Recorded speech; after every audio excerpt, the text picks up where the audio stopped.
If you have an interest in horses and love learning more about horses, the horse industry, teaching, or even managing your own horse business, then you're in the right place. We would love you to join us on our mission, which is to improve the lives of horses around the world through the education of riders, handlers, and trainers. So get comfortable, listen in, and enjoy. This is another of our popular Listener's Choice interviews, which we're playing over the weekend. We've chosen the most popular interviews for you to select the Listener's Choice winner. If you're not sure how the Listener's Choice competition works, have a look at horsechats.com/choice for the rules and the leaderboard. Today's guest is an eventing specialist. He's won at 4-star level, so he's quite an eventing specialist. He's a rider, competitor, trainer and coach. And I'd like to introduce you to Craig Barrett. How are you today, Craig? Very well, thank you, Glenys. Great. Craig, we're going to start you off with a favourite quote. I'm sure you've got one for us today. Yeah, that's a tough one. I sort of tend to keep it pretty simple, and I think it's a bit of a cliched one, but it's just never give up. You know, that's probably the one that rings true to me, you know, and it's a very difficult one to sort of stick to. But I think it is the bottom line of, you know, in the horse game, things get really difficult, you know, and that's just part of the course. Mm-hmm. And when the going gets tough, you just got to keep your head above water and, basically just never give up when the going gets really tough. And I think you probably should be giving up. So, that's probably my sort of most used, you know, when people go badly at an event, you know, the hardest part is to pick up and go again. You know, that's what actually makes you better. Yeah. And I think when you go bad and then go well, the doing good is almost that much, you know, you've come from such a long way down. It's almost better than being good, isn't it? Oh, absolutely. And, you know, in the horse game, horses are such a leveller that there wouldn't be anybody at the top level who hasn't come from a very sort of scary place where they thought it was, you know, never going to happen. And so, you know, anyone that's operating at the very highest level, I don't care whether you're talking Australia or worldwide, everyone at the top level will have come from that dark place where it's just you're not supposed to go on, you know, and that's just one of the first rules that you've got to learn to stick by. Okay. Now, before I talk about that, which might have been your biggest challenge, I want to know about your start with horses, because we have quite a lot of people starting with horses that have come from horse families, but then others who just say, no, my parents weren't horsey at all. And I think you were coming from a background where you didn't have horsey parents, did you? No, that's right. I didn't have horsey parents. I came from Sydney. We moved from Sydney when I was probably about 10 years old. We moved to Coffs Harbour and my parents bought 5 acres. It might have been 10, I can't remember. And, you know, they thought it would be a good idea if we got a pony. Never had anything to do with ponies. And we were quite lucky in that the pony that we bought belonged to a racehorse trainer, Ken Campbell, and he was a very good horseman, and he sold us a pony that was very quiet and suitable for the job, and his daughter actually sort of gave us our first riding lessons. And, you know, my first riding lesson was probably getting on it and getting it out of a yard and then promptly getting carted back to the feed shed on it. So we certainly didn't have a clue what we were doing, but for some reason we just kept on keeping on. You know, my mum used to take the picnic to the pony. My dad managed to get the horse on the float, and that's what we did. Okay. And you had a float. Any trouble with loading? Any stories there? Because, you know, I mean, I've been to... Not that I remember. Yeah. Not that I remember. But I think we were, as I said, we were very well looked after by Ken. If there was any sort of sniff of trouble, I think my dad was smart enough to know that he wouldn't try and do it himself because he had no idea what he was doing, and he'd either ring Ken or Ken had come and, you know, fix it for us, you know. So I think we were quite lucky. Our pony club was quite a good pony club in that, you know, it was a friendly mob and they were into eventing.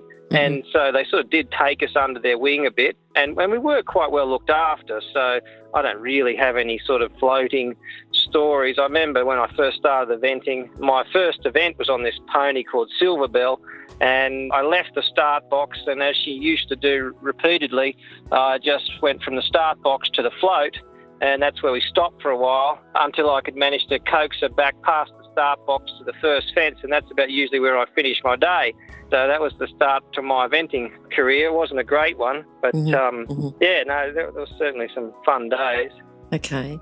And then you went on. Now, from school, did you go straight to Ryan's from school, or did you do something else before you started to do anything with horses? What happened there?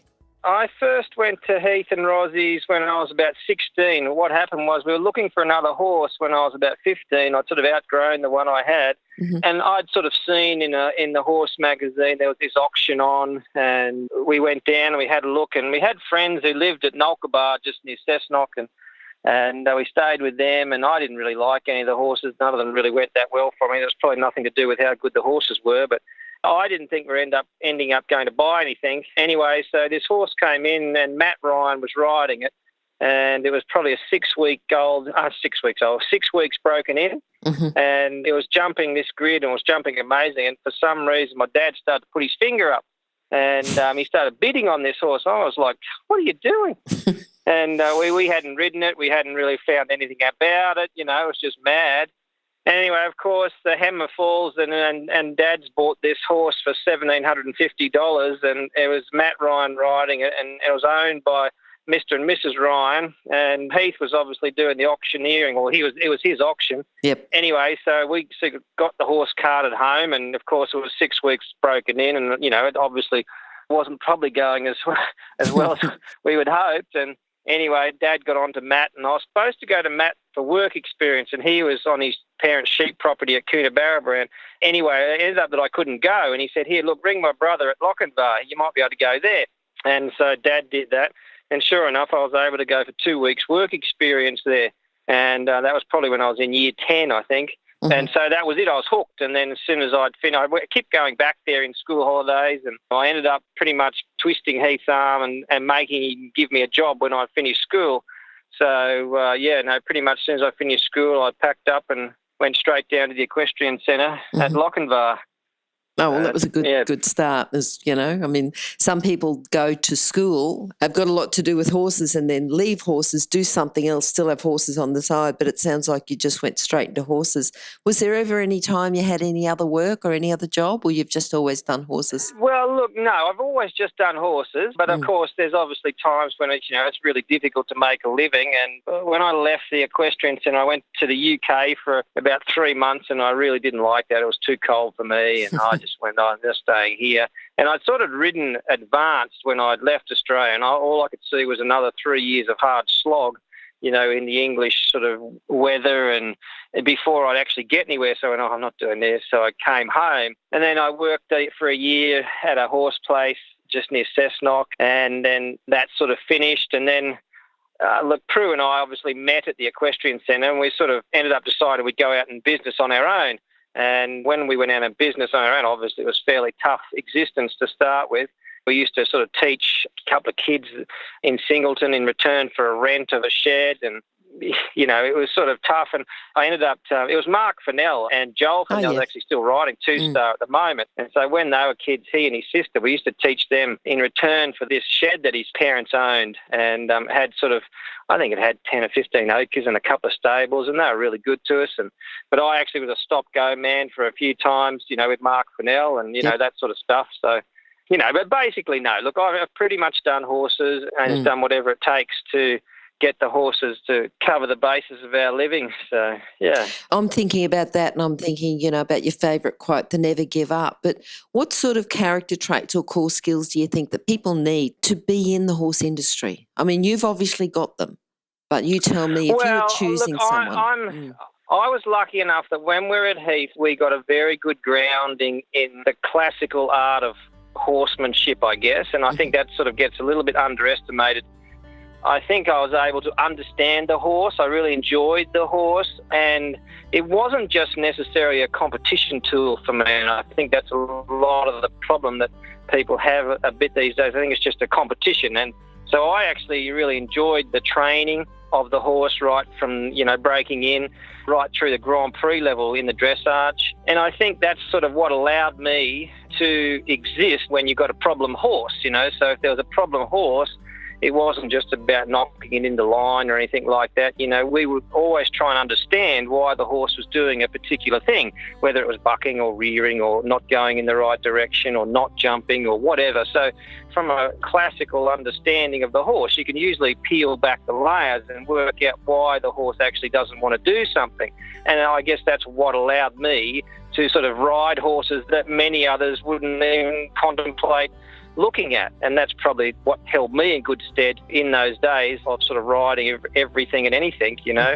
I remember we'd have horses come in on trucks that were 5 years old, and they'd never had a halter on. They'd just been run up into trucks with races, and, we had to try and get them off in the yards and catch them. And I had one horse that we got from one property. We called it Monty because I couldn't catch this thing, and it was in a race, and it was trying to jump out and kill us and all sorts of weird and wonderful things. And the stock guys there go, look, we're going to lunch and we've got a book called Monty Roberts wrote. We might bring that back. They were giving me grief. And I had to get this horse out of the race and onto a truck with just a ramp. And, it'd never been, white man hadn't seen it basically. Anyway, so, an hour and a half later, they couldn't believe it. I had this horse caught on the truck and I'd gone, They just couldn't believe their eyes. But, those were the sort of things that we used to do. I don't do that anymore. It's just way too dangerous.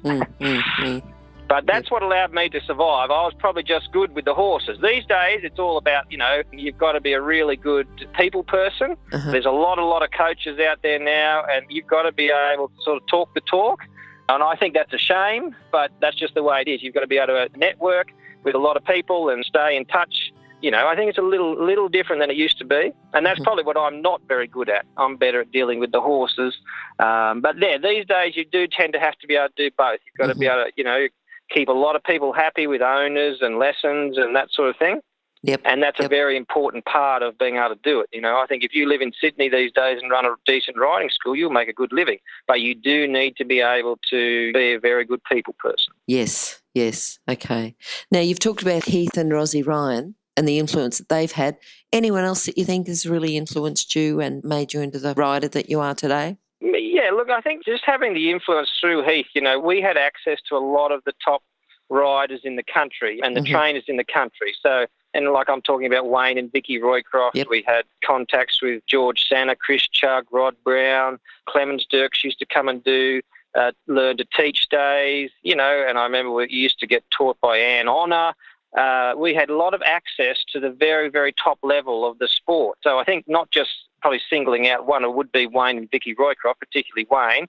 But, like even Vicky, she, I remember I had trouble with a horse, bitting it for the cross country.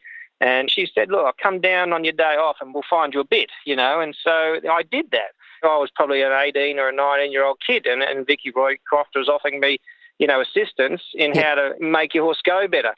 And so we try to do that the same these days, but it's all having access to that top level of the sport, which we were very lucky to have. Wait, can you hear anything? No? That's because we're waiting for someone with a good quality horse product to be advertised here. If that's you, then contact us, horsechats@horsechats.com, and we'll send you the details. Thanks. What about horses who've influenced you? There's been quite a few, I'm sure, but yeah. I guess my very first advanced horse that I didn't really have a lot of time with, I got lucky. Heath had 3 horses that he was supposed to ride at Melbourne 3-day event in 89, and he couldn't. He wasn't allowed to ride 3. And so somehow he talked the owners, a lovely couple from Kempsey, and I was from Coffs Harbour, and he talked them into letting me ride this horse, and it was Abdul. It was a black stallion, and I rode it at, I think it was Warren advanced 1-day event. Then I took it to Hawkesbury. I had 2 1-day events on him, and then I went around the 3-day event at Melbourne, and it was one of the hardest tracks that Australia had ever seen. And it was carnage, and this horse carted me round, and it was the horse that gave me confidence to be able to do that level. I thought I was just, a superstar sort of thing. But when you look back at it and you have a bit more sort of knowledge and know what's going on, the horse was a saint, The horse was brilliant. He carted me round there with me flapping at him and kicking at him and probably riding him too fast. But that's the horse that made me, was Abdul. And they were the 3 starts. I only rode him 3 times. That was it. But that's the horse that made me. And then, I thought I could do it after that, That horse made me think it wasn't that hard. Yep. And if I hadn't have had that horse, I may not have ever made it, But that was the horse that made me.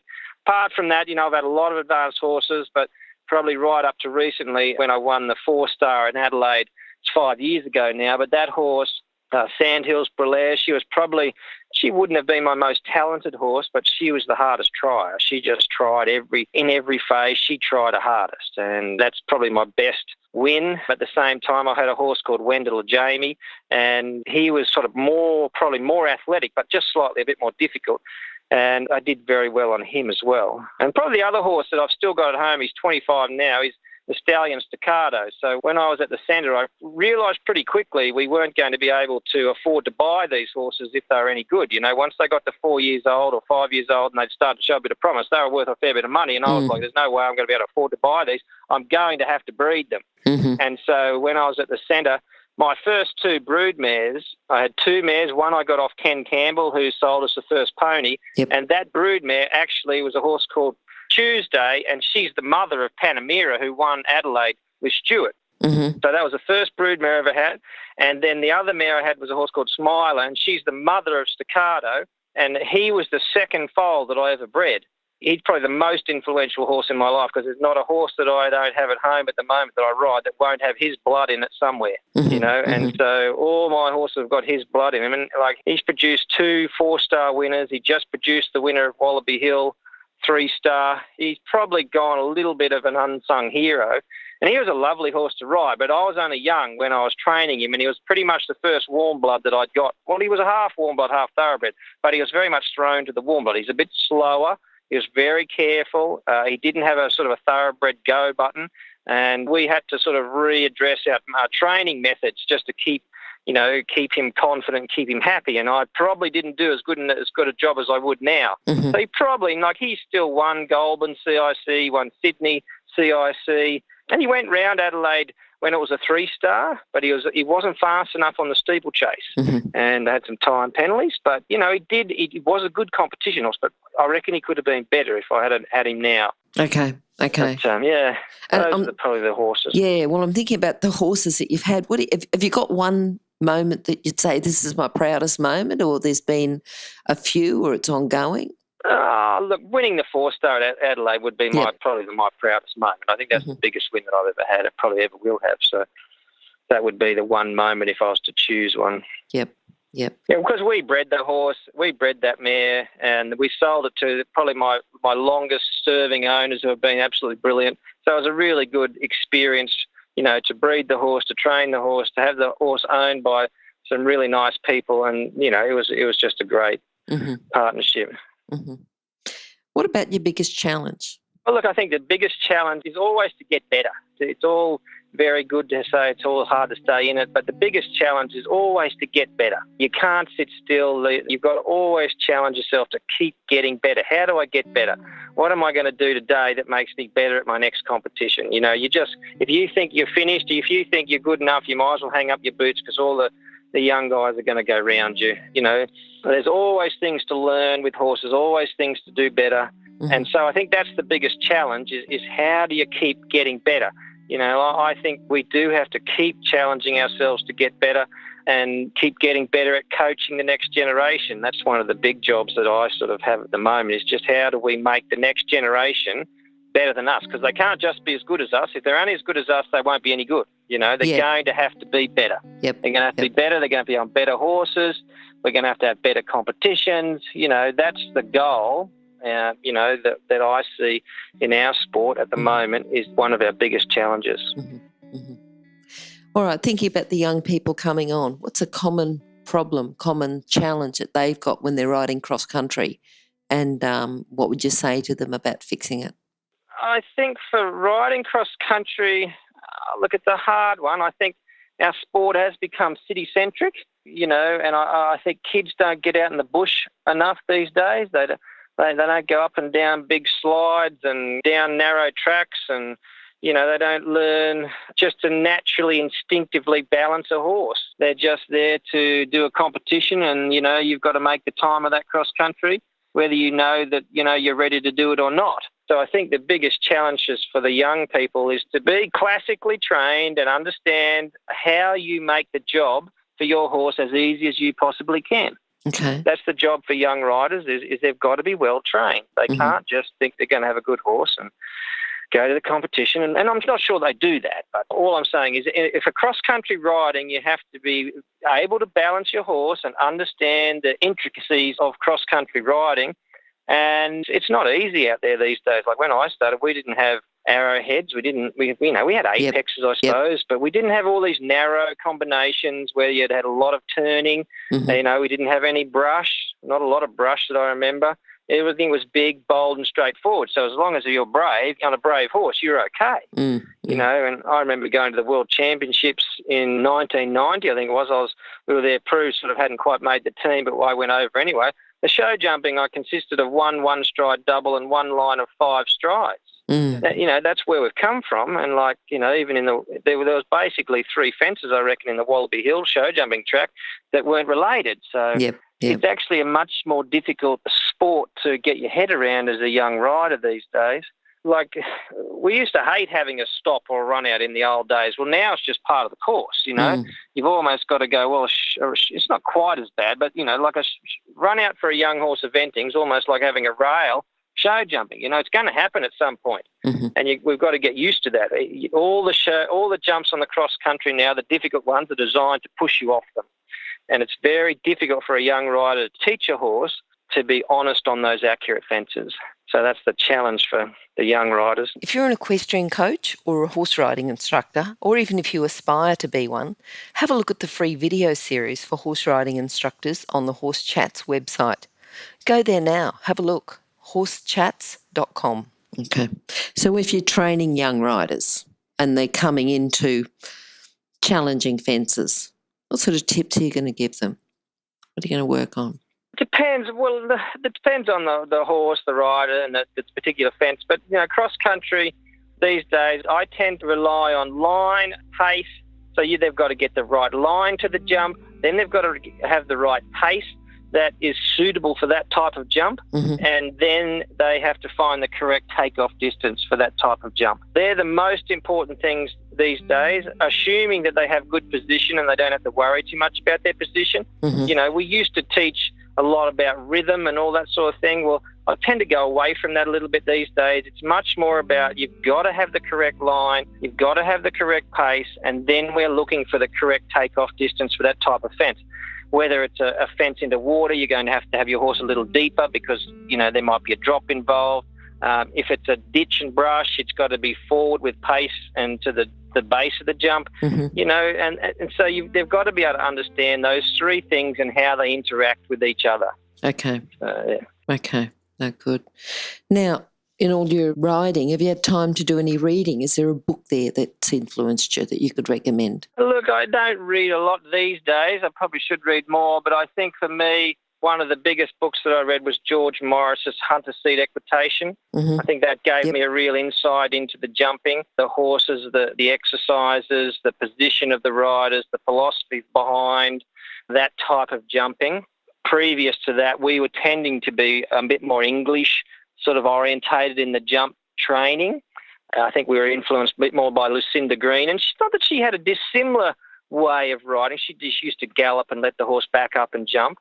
But I think the Hunter Seat Equitation and George Morris's system is a really good way of a complete package for eventing riders to understand the jumping side of horses, whether it's cross-country or show jumping. It's not particularly different. Okay. And remember, you can find all the books recommended by our guests at horsechats.com/books. You can have a look at the guest page for the individual book they recommended, or just look at the recommended books by order of popularity at horsechats.com/books. All right. Craig, what are you looking forward to now? What does your future hold? Oh, look, I think at the moment I'm training horses, I'm training riders, and we're just looking to continually improve the top level of our game. I think we have a little bit of a gap at the top level at the moment. Our top riders are very good, and I think they're very capable of cutting it at the international level. but there is a little bit of a gap then to the next generation, if you like. So I'm talking, Stuart, Megan, Shane, Sonia, that level of rider, like they're fine, but then we come down underneath those, and I think the next generation, look, that's where we're trying to, and I'm not coaching them all, obviously, but I have a few riders that are at that level that we keep looking to improve in small amounts, over a period of time that slowly gets us up to be competitive with those guys. So, and I love the breeding. I'm right into our breeding program. Yep. I think all our mares, we've basically got mares now that I could just about guarantee you're going to spit out 3-star horses if they find the right rider. That's good. So that's something that I like, and I'm really focused up on being able to sort of, just keep breeding the horses that we need to sort of get to that international level. Yep. Sounds like you got it all worked out. Okay. Well, I'm not sure that we can do that, but, well, that's we're good. having a go. I like talking to people who just say, well, I just want to keep doing what I'm doing, keep improving, but much the same, yeah. Now, if you can sum up your philosophy into a lesson today, that'd be great. Look, I'm really interested in the riders. When I ride, I'm trying to help the horse do what I want it to do. And I think that's a big part of, it's just being able to understand and have a classical approach to the horses. I think it's got to be one that, when we're riding, we're trying to do things that allow the horse, understand why the horse does what it does, whether it be, is it balanced well enough? Does it move off my leg? Is that going to help me do what I would want to do? So I'm not really explaining myself very well. But in the horse game, we've still got to remember that it's all about the horse. And we do it because we love the horse. The horse is a very generous creature, and we have to sort of be able to look after it in a way that then produces a performance. And that's what happens when you get a brilliant performance. You have something that becomes or is greater than just the horse, the rider making a horse do it. The horse starts to want to do it on its own because you've taught it to do something. And that's when you get expression. So you want your horse to express itself in the way that you've trained it. And I think another George Morris quote says, good riders can make a horse do something. The great riders can make the horse want to do it itself. And that's when you get expression in your dressage test. You get ease in the jumping. It makes it look easy to gallop cross country because the horse starts to understand this is what I want to do, and I'll do this because I want to do it myself. And the rider almost becomes, a second part of the horse doing. Yes, we still guide the horse and ride the horse and all that sort of thing, but the horse that does anything easily is showing expression. It's showing that it's been well trained. And that's the goal of the rider or the trainer. It's not just to make the horse do it. It's to be able to do it in a way that the horse starts to express itself, and that's when people start to go, oh, did you see that? So it's quite an amazing, and that's where the horse starts to get people suck it in because that's what they're able to do. Yes, a whole population of people, yeah. Yeah, that's right. Yeah. Yep. Craig, how can people contact you? Look, we've got a website, sandhills.com, or our Facebook page is Sandhills. So all our information is on there. So if anyone wants to contact us, they can do it that way. No worries at all. Is that .com or .com.au? Probably .com.au. Yep. Yeah. Look, whatever it is, I'll make sure that it goes on the website at horsechats.com/Craig Barrett. I'll check that out. Just make sure we've got it. And your contact details. Yeah. Great. Craig, thanks very much for talking to us today. Been great talking to you. Pleasure. I've certainly enjoyed it. I'm sure that everyone else has as well. Okay, we'll talk to you again soon. Okay, bye. Thanks, Glenys. Bye. Now, if you're still there, you probably know that I'm absolutely passionate about education within the horse industry. That's why I host this podcast. My other venture is Online Horse College. Have a look now at onlinehorsecollege.com and I'll see you over there. Remember that our comments and instructions are general in nature and do not take into consideration your individual horses or your individual ability and circumstances. If you enjoyed this podcast, then please leave your comment below.